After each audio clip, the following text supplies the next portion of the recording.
Hello' friends, আজি এটা নতুন ৰেচিপি লৈ আহিছোঁ, মাটন ৰোগান জোছ। তাৰ কাৰণে আমাক লাগিব ফ্ৰেছ মাটন, আদা নহৰু পেষ্ট, পিঁয়াজ, গৰম মছলা। এতিয়া আমি এটা কেৰাহীত তেল দি ল'ম। প্ৰায় 200 ml তেল দিলে হ'ব। তাৰ লগত আমি অলপমান ঘি এড কৰিম।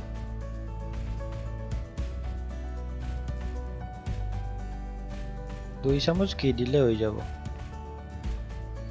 এয়া 2 চামুচ ঘি দিছোঁ।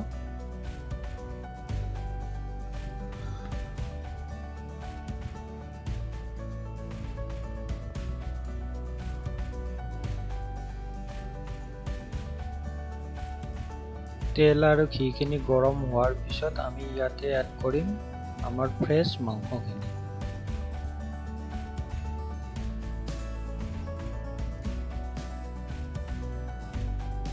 মাংসখিনি ভালকৈ ভাজি ল'ম আমি এতিয়া।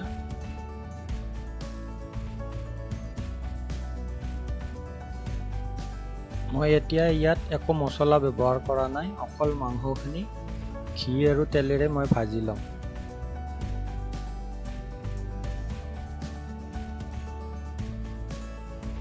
ধুনীয়াকৈ ভাজি ল'ম এতিয়া।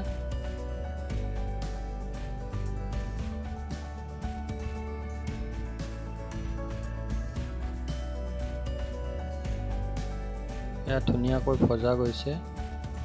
প্ৰায় 10ৰ পৰা 15 মিনিট ভাজি লৈছোঁ।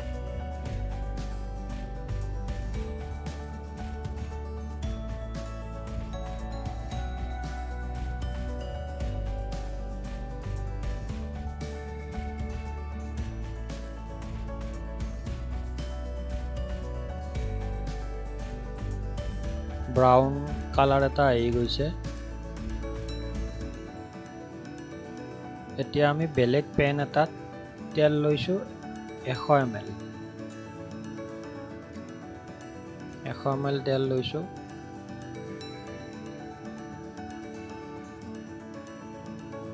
ফ্লেমটো হাই কৰি দিছোঁ যাতে তেলখিনি সোনকালে গৰম হয়। ইয়াৰ পিছত ইয়াত এড কৰিছোঁ পিঁয়াজ।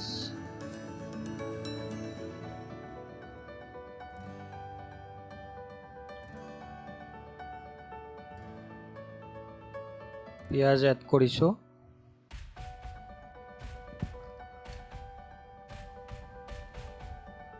পিঁয়াজখিনি আমি মিডিয়াম ফ্লেমত ৰংচোৱা হোৱালৈ ভাজি ল'ম।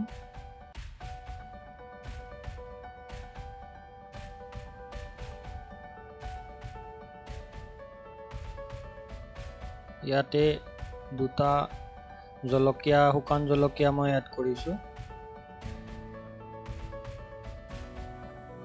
আপোনালোকে ইচ্ছা কৰিলে কেঁচা জলকীয়াও ব্যৱহাৰ কৰিব পাৰে। এতিয়া ৰংচোৱা হৈ গৈছে। প্ৰায় 15 মিনিট ভাজাৰ পিছত এনেকুৱা ৰংচোৱা হৈ গৈছে।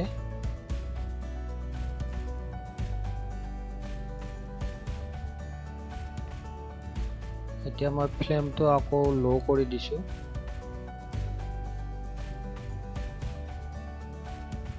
আকৌ 5 মিনিট সময় মই ভাজি লৈছোঁ।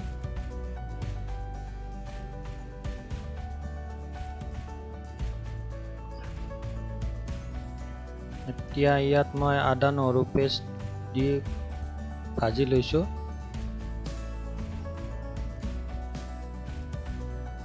এতিয়া মই ইয়াত আগতে ভাজি থোৱা মাংসখিনি এড কৰিছোঁ।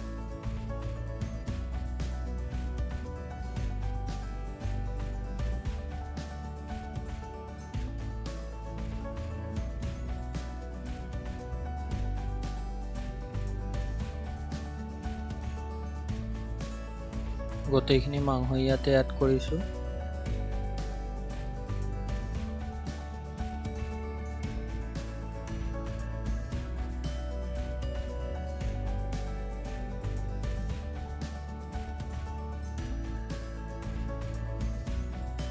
মাংসখিনি ধুনীয়াকৈ পিঁয়াজখিনিৰ সৈতে মিক্স কৰি দিছোঁ।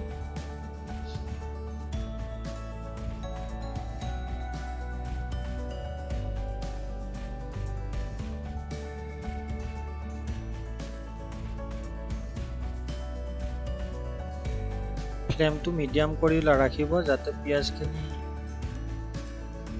নষ্ট হৈ নাযায়। ইয়াৰ পিছত ইয়াত এড কৰিছোঁ মই হালধি গুড়ি।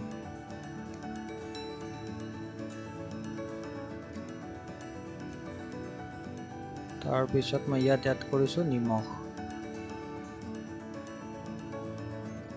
লগতে মই ইয়াতে এড কৰিছোঁ ধনিয়া আৰু জিৰাৰ গুড়ি।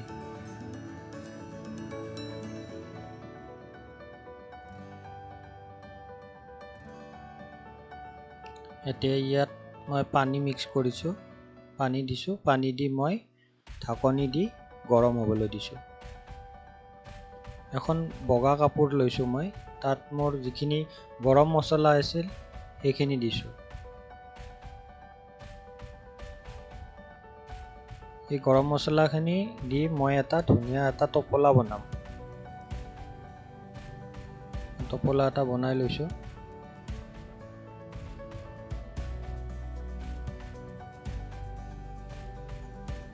এনেকুৱা টোপোলা এটা বনাই লৈছোঁ। এতিয়া মই এইখিনি এই উতলি থকা মাংসখিনি দি দিছোঁ।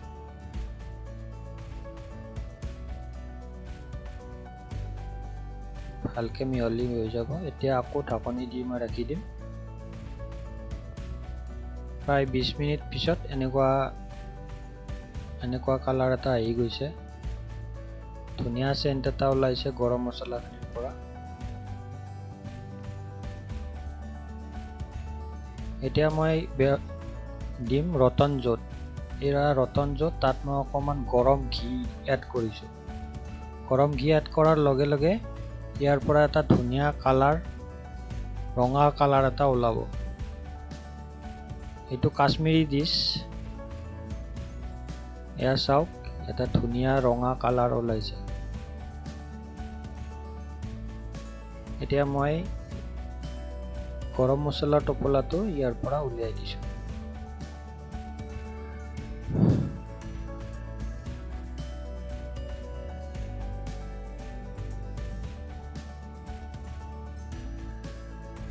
চাওক, মাংসখিনি গোটেইখিনি ধুনীয়াকৈ সিজি গৈছে আৰু যোনটো মোৰ গ্ৰেভি আছে, গ্ৰেভিটো ধুনীয়া এটা টেক্সচাৰ লৈছে। ইয়াতে মই ৰতন জোট যিখিনি মোৰ আছিলে সেইখিনি মই এড কৰি দিছোঁ।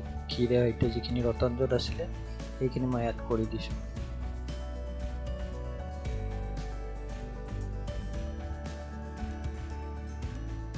একচুৱেল কাশ্মীৰী ৰেচিপি এইটো। আপোনালোকে ঘৰতে ট্ৰাই কৰক, বহুত ধুনীয়া ৰেচিপি। ৰতন জোট দি মই আৰু 10 মিনিট এনেকুৱাকৈ উতলাইছোঁ। দেখিছে কি ধুনীয়া এটা ৰঙা কালাৰ আহিছে। এতিয়া মোৰ মাটন ৰগান জোচ খাবৰ কাৰণে ৰেডি হৈছে। দেখিছে পুৰা ক্ৰিমি এটা টেক্সচাৰ আহি গৈছে। এয়া অৰিজিনেল কাশ্মীৰী মাটন ৰগান জোচ খাবৰ কাৰণে ৰেডি। আজিলৈ ইমানেই। যদি মোৰ ভিডিঅ'টো চাই আপোনালোকে ভাল পাইছে, নিশ্চয় ঘৰত ট্ৰাই কৰিব আৰু মোৰ চেনেলটো ছাবস্ক্ৰাইব কৰিব আৰু শ্বেয়াৰ কৰিব। ধন্যবাদ।